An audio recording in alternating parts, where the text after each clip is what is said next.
በሰማይ ከፍታ ላይ፣ ከደመናዎች በላይ፣ በሚያብረቀርቅ መብራቶችና በሚያንጸባርቁ ቀስተ ደመናዎች የተከበበች አንዲት አስደናቂ ምድር ነበረች። ስሟ አራቱ አካላት መንግስት ትባላለች። ይህች ምድር 4 ትላልቅ መንግስታት ነበሯት። የእሳት መንግስት፣ የውሃ መንግስት፣ የምድር መንግስትና የነፋስ መንግስት። እያንዳንዷ መንግስት በራሷ ኃያል ጠባቂ አቫታር ትመራ ነበር። በዚህች አስደናቂ ምድር ላይ ሁሉንም 4ቱም መንግስታት የምትገዛ አንዲት ትንሽ ልጅ ንግስት ነበረች። ስሟ ሰራም ይባላል። ሰራም የ8 ዓመት ቆንጆ ልጅ ነበረች። ፊቷ እንደ ጨረቃ ክብና አንጸባራቂ ነበር። አይኖቿ እንደ ከዋክብት ያብረቀርቁ ነበር። ፀጉሯም በተፈጥሮ እየተንጠባጠበ በትከሻዋ ላይ ይንጠለጠል ነበር። በጭንቅላቷ ላይ ትንሽ የወርቅ ዘውድ ታደርግ ነበር። ልብሷም እንደ ቀስተ ደመና ሁሉ ቀለማት ያላቸው ሐር ነበር። ምንም እንኳን ሰራም በጣም ትንሽ ብትሆንም፣ ልቧ ግን እንደ ውቅያኖስ ጥልቅና እንደ ሰማይ ሰፊ ነበር። የአራቱን መንግስታት ጠባቂዎች በጥበብ ትመራቸው ነበር። ሁሉም ሰው በእሷ ላይ ያምን ነበር፣ ምክንያቱም እሷ የምትናገረው ቃል ሁልጊዜ ሰላምን ያመጣ ነበር። ነገር ግን አንድ ቀን፣ 4ቱም ጠባቂዎች ወደ ቤተ መንግስቷ በቁጣ መጡ። የእሳት ጠባቂ፣ እኔ ነኝ ከሁሉ የበለጠ ኃያል። ምድርን ማቃጠል፣ ውሃን ማፍላትና ንፋስን ማቃጠል እችላለሁ አለ በኩራት። የውሃ ጠባቂ፣ ትርጉም የለሽ ንግግር። እኔ እሳትን አጠፋለሁ፣ ምድርን አጠጣለሁና ንፋስን አሳድዳለሁ። እኔ ነኝ ንጉሥ አለች በክብር። የምድር ጠባቂ፣ እናንተ ቀላል ነገሮች። እኔ ዘላለማዊ ነኝ። ሰዎች የሚራመዱት በእኔ ላይ ነው። ዛፎች የሚበቅሉት በእኔ ውስጥ ነው። እኔ ነኝ የሁሉም እናት አለ በጉልበት። የንፋስ ጠባቂ፣ እናንተ ሁላችሁም ቀርፋፋዎች። እኔ የትም መሄድ እችላለሁ። ደመናዎችን አንቀሳቅሳለሁ፣ መርከቦችን አንቀሳቅሳለሁ። ያለ እኔ ምንም አይንቀሳቀስም አለ በብስጭት። 4ቱም ጮኹ፣ ተከራከሩ እና ሊዋጉ ተቃረቡ። በመንግስታቱ ላይ ጨለማ ደመና ተሰበሰበ። ሕዝቡ ፈራ። ንግሥት ሰራም ግን አልፈራችም። ትንሽ እጇን አነሳች እና ቆሙ አለች በጸጥታ ግን ጠንካራ በሆነ ድምፅ። ሁሉም ዝም አሉ።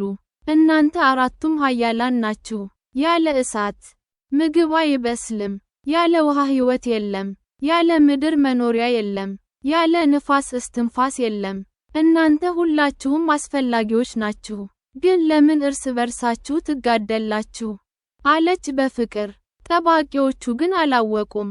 እሳት ኃያል ነው፣ አይደለም ውሃ፣ ምድር፣ ንፋስ ብለው እንደገና ጮኹ። ሰራም ፈገግ አለች። ወደ የእንጦጦ ሜዳ እንሂድ አለች። ሁሉም ወደ ሰፊው የእንጦጦ ሜዳ ሄዱ። ንግሥት ሰራም ከኪሷ ውስጥ አንድ ትንሽ የደረቀ ዘር አወጣች። ይህን ዘር ተመልከቱ አለች። በጣም ትንሽ ነው አይደል? ግን ልዩ ነገር አለው። ዘሩን መሬት ላይ አኖረችው።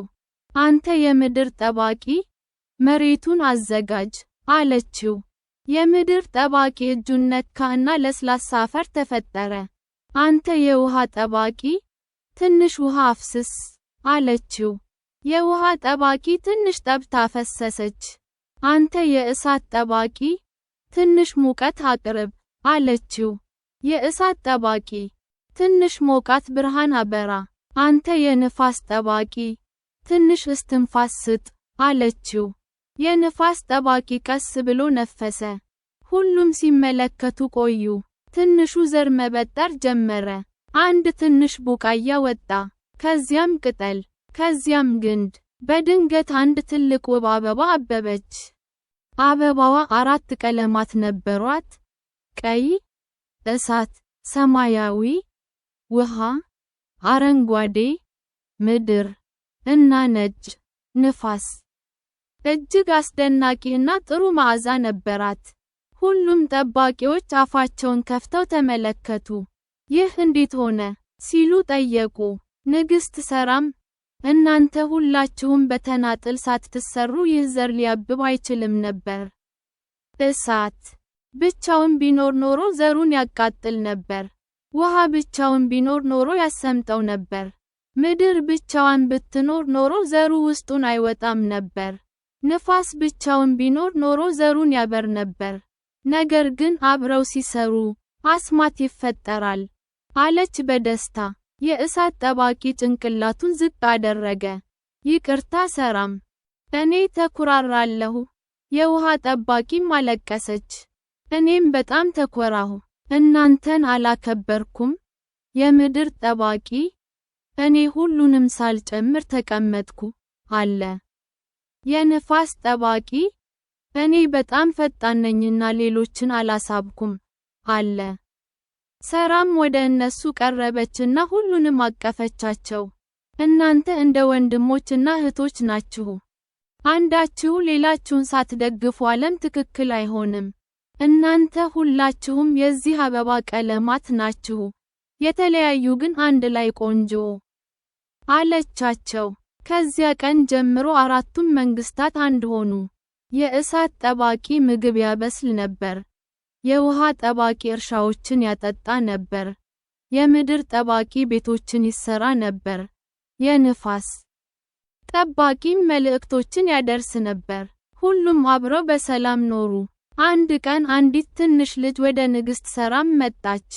ንግሥቴ፣ አንቺ በጣም ትንሽ ነሽ፣ ግን እንዴት ትልቅ 4 መንግስታትን ትገዛለሽ? ስትል ጠየቀቻት። ሰራም ተንበረከከች እና ፈገግ አለች። ልጄ፣ መግዛት ማለት ማዘዝ አይደለም። መግዛት ማለት ማገልገል ነው። እያንዳንዱን ጠባቂ ካዳመጥኩ እና ካከበርኩ፣ እነሱም እኔን ያከብሩኛል። አንቺም ትንሽ ብትሆንም ልብሽ ትልቅ ከሆነ ሁሉንም ሰው መምራት ትችያለሽ፣ አለቻት። ይህች ልጅ በመልካም አስተሳሰብ ተደነቀች። ወደ መንደሯ ተመለሰችና ለሁሉም ነገረቻቸው። አሁንም በዚያች የአራቱ አካላት ምድር ላይ ልጆች ስለ ንግሥት ሰራም ይናገራሉ። ታሪኳ ያስተምረናል። እውነተኛ ኃይል ከመደፍጠር ሳይሆን ከማገልገል፣ እውነተኛ ታላቅነት ከልክ ሳይሆን ከልብ ነው። እያንዳንዳችን በራሳችን መንገድ ልዩ ነን፣ ግን አንድ ላይ ስንሆን ደመናዎችን ልንሻገር እንችላለን።